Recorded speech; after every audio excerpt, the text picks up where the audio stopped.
Alright, hello everyone. I just woke up, so maybe today's interview is not gonna be the best, but Javier is a great guy, so I hope, I hope it will work out fine. I'm here with Javier Dominguez. Probably anyone who follows competitive Magic knows who he is. He's the former world champion. He actually even made it to finals to the Worlds the year before, both times with red decks, so I don't know what's going on with that, but we can talk about it later.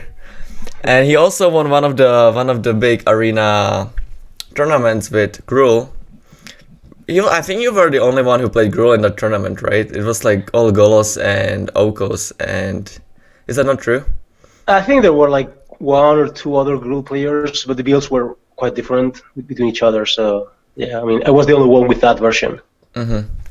So, I mean, I've tested with Javier for like one of the years. That's when I got to know him a little bit. And basically when I asked him, he was kind of playing poker before. I think he also won one of the dream hacks in Hearthstone, just randomly or whatever. And then you got into Magic kind of late. I don't actually know how old you are right now. I feel like 32 or something. And let's not get too deep into that.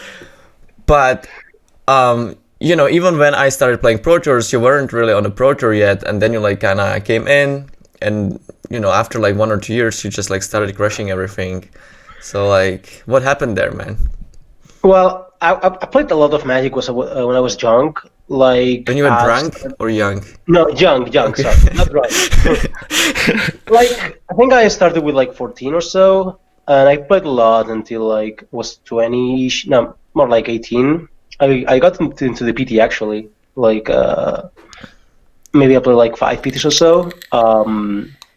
I even top 16 twice. But then I just quit for the bad life. Just started playing poker, going out, whatever. I started just playing less, and yeah, I didn't come back playing a lot of Magic until I don't know, maybe 6-ish years ago. So I was 25, 26 that way. So yeah, it also took me almost 1.5 years to qualify to the PT, or 2 years. So it was a slow process, but yeah, I came back after playing a lot of other games, and the big changer for me was I could use what I learned from other games into Magic, and that's I think I will never have become good, or actually quite good at Magic if it wasn't for the other games, because sometimes the other games can teach you some ways to do things, ways to learn different things that experience just can only get you so far, right? And getting to learn how other people in other games do stuff, I mean, at least for me, has been the big changer. Mm-hmm. That's very interesting to hear. Do you think that if you those 6 years, if you only played Magic, you would actually maybe be worse than just learn from the other games and then go to Magic? Is that what you're saying? Yeah, absolutely. That's at least how I say it. Yeah, I think I would be a worse Magic player if I had been playing Magic all that time. I mean, I would have done probably better in terms of tournament trophies. Mm-hmm. Yeah, of course. Yeah. But I think I would be a worse Magic player. For me, yeah, that's how I see it. Yeah.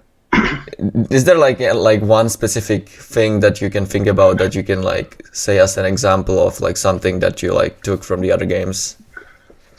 I guess a lot has from poker, probably the way to handle the whole variance thing, the way where you just detach your decisions to the results. The classic thing where you make a call and then you lose because of it, but you still kind of think the decision was good, mm-hmm. and the other way around. This kind of stuff, which is actually very hard to learn from through common sense.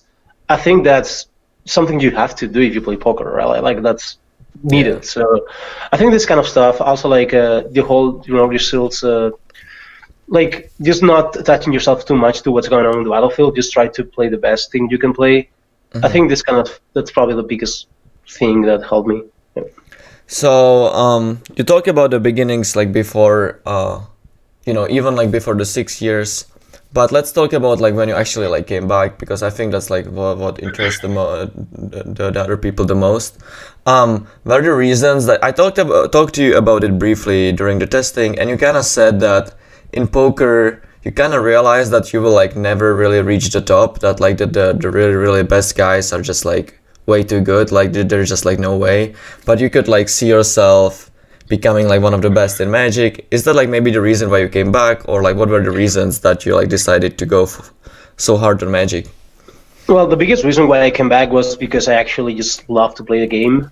Like I thought this was the game I enjoyed the most, and also because, you know, when I kind of quit playing Magic, it was a situation where I was starting to be better. Like I was qualified to all the PTs. It was back in the day. It was called like level 3 or 4 or whatever. Like yeah, I think it was 4. Gold. Yeah, sure. like sort of gold, whatever. So it was like decent, but I just quit.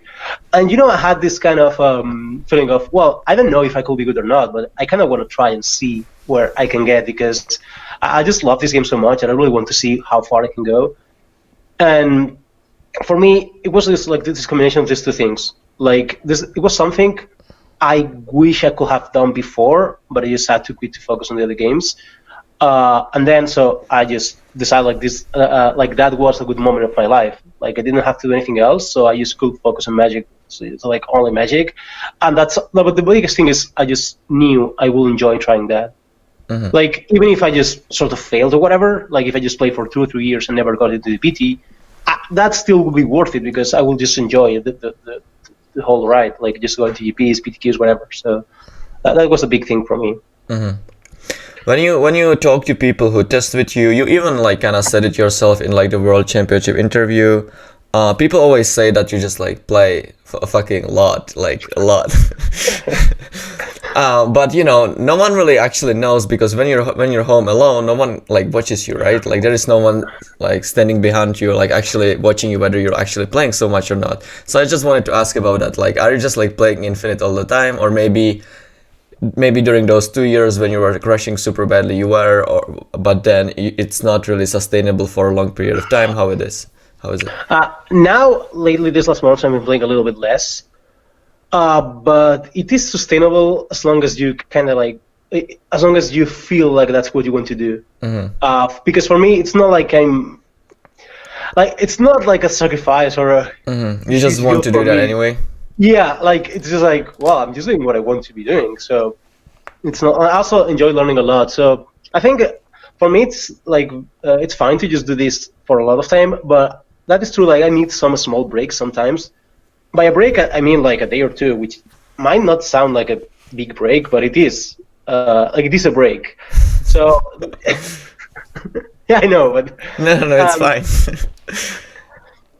I like this kind of breaks. I like this like 1 day breaks. I'm not really into the 1 week, 2 week, 1 month breaks, whatever. Like breaks that work for me are breaks that happen often, but they are like short enough that I don't really get to like completely disconnect, because when I do disconnect, it takes me a lot of effort to just go back into playing like to like a better level.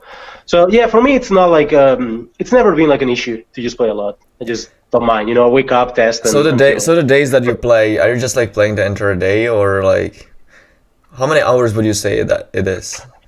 It really depends. Like the thing is, I don't really count my hours. I just play because sometimes you sleep wars, and then that day you play wars, or I just do more exercise, or I have some social things to do, or paperwork, or whatever. I don't really count my days. I just, when I have time, I just play. So it really depends. Yeah, I don't know, like 8-ish hours, I guess, but like it depends. Like if there's a tournament, it's definitely more, and if there's, you know, it depends on so many things, but a lot, I guess. You made it to finals 2 times in Worlds with well, it was Mono Red, then it was Red Black, pretty much like similar style of a deck. Then you also won with Cruel. I think you also top eighted one of the Pro Tours with Humans. So you kind of seem like an aggro guy. But like maybe during the GPs and stuff, you know, you sometimes play even like Control. Like I think you top 4 with like Blue White Teferi. Then you played like a Grixis, Control or whatever. So you know you can play other decks. Like did it just happen by accident that, you know, at that tournament aggro was the best and you just won with it, or do you like prefer it, or do you like, what is going on with that? Actually, you described it very well. It's just like it was sort of an accident. Like the way I see the game and how I play Magic is just like I don't try to be the best aggro player or anything. I just try to be a very good player of any archetype. Like I don't mind playing a creature-less control with a fairy deck, or just like more at aggro. Like for me, it's just like the same. At the beginning, it was not like that. I just was like afraid of playing like slow decks against very good players. Particularly the first Worlds, like the 2017 one. I knew Timur was the best deck, but I also knew Mono Red was the deck I played better, so I just went for that. But not because it was aggro. It was because it was the deck I played the best. Not, And then it was like that year where I played, like this 2-year frame, where I actually just tried to level up my game and just tried a lot of, put a lot of effort to play better. On that year, well, it was the Bomat Courier sequence. So it happened like the best decks happened to be aggro decks. Mm-hmm. So I got better playing the best aggro decks, and that's why I felt better with them. But as soon as control was like playable, I just tried to play control. Just try to play all the archetypes, because I think being able to play every archetype at like a good level makes you look so much better. Because sometimes metagames change so fast, like in a week everything changed, and you have to go from like mono creatures to mono control. And I think you have to be prepared, because otherwise you might just be stuck with a bad deck. Mm-hmm. Another thing I want to ask about, maybe I'm like wrong about this or whatever, but it is how I kind of feel about you. When I watch you play, even on like camera or something, you don't necessarily like strike me as like I don't want this to be rude or whatever, but like the best technical player or whatever. You sometimes like miss certain stuff or whatever, but I think your strength really comes from just like presenting like a really good deck. You always have like a, good build, you sideboard really well and stuff. First of all, do you think that's the case? Second of all, do you think that that's maybe more important part of the Magic? Because when you watch the like a video footage, you cannot really see what cards did the person choose to put into their deck. You just see the options they had, and maybe they made a mistake. But maybe the thing that they should have like had a different card in their sideboard and they should have brought it in has a higher impact than just like making a slightly better play. What do you think about all of this? Well, I sort of agree with what you said. Like, I obviously think that you're a great player. Don't get me wrong. That wasn't... No, absolutely. No. My like, because like natural or inherent strength is like I'm quite good at preparing stuff. Like when I go into the tournament I care about, I think my deck is almost always like at least decent. Sometimes I miss a shot, of course, but like I think I have like good plans and a good sense of what's going on. I think I'm good at understanding like the metagame, and how the decks interact against each other. So I think that's what I do the best. And like even compared to the actual best players, and I think what I do worse compared to those players is like literally playing the game. Like if I'm sitting down and playing against Paulo or whatever, like Marshall, that is kind of what I meant. But yeah, I didn't like they just play better than I do, and that's perfectly fine. What happens often is I think my decks are usually better, or my cyber plans or whatever. But when I'm playing the game, I know that they're going to be making better decisions than my decisions. So to make up that fact, I need to make sure my pre-game plans are better, because otherwise I'm just going to get crushed in every angle, right? So I just try to play my strengths on that. And for that reason also, I've put a lot of effort into the mind aspect of the game, competition, whatever, because I just try to lower that gap, because I knew that gap is going to be there. They're just better than me playing the game. But like I just try to cut every kind of edge they could have. Just try to be concentrated on this kind of stuff. So yeah, I short answer is like I kind of agree with you. Nice. Yeah, I kind of actually felt it myself. Like when I tested with you, I just like really felt good about my deck. Like I just knew what to bring in. Like all the even to the last card, we just like were agonizing over it until the last day or whatever. Do you maybe think that that's the reason why Andrea is doing so well at the Pro Tour, but maybe not so good at GPs? Is he kind of the same? I don't think it's the same thing, but like obviously the thing is Andrea cares way more about the PTs than about the GPs. Obviously at some point I think it kind of like became personal and he started to care more about GPs. But I think before that point, it was just, like different approach to different tournaments. And after that, breaking point for him, it's just like also variance because he just like lost a lot of win-ins or whatever. So it's like, yeah. What should I ask about next? Now we have the age of Corona, so like all the tournaments are online. Do you like care about that? Like maybe you prefer to play with the real cards, or I don't know, maybe you're like a computer guy and you prefer to sit on a computer. Like how is it with you with that? I do prefer live tournaments. Like I do prefer to play with cards, but even like the Mythic Championships on Arena, where you just you're sitting there playing Arena, but it's still like face to face kind of thing. I do prefer that.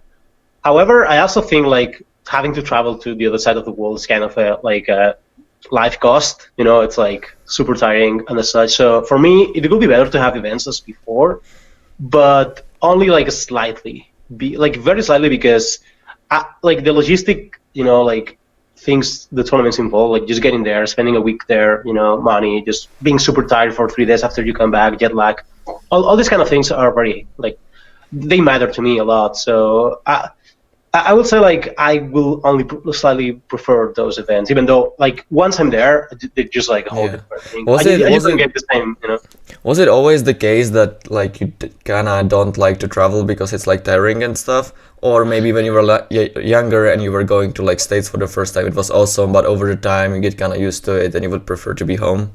Well, obviously, like at first it's different. Like the first time you go to the US, it's different than like the 25th time, whenever you go to the US. But I never like value the traveling that much. Like even in my first video, whatever, once I got kicked off the tournament, I will never consider not playing the PTQ on Sunday. It's not like I will go like, yeah, I'm in the US or I'm somewhere, I'm just gonna skip the PTQ to like visit something. I'm just no, I'm just gonna play PTQ. That's what I'm here for.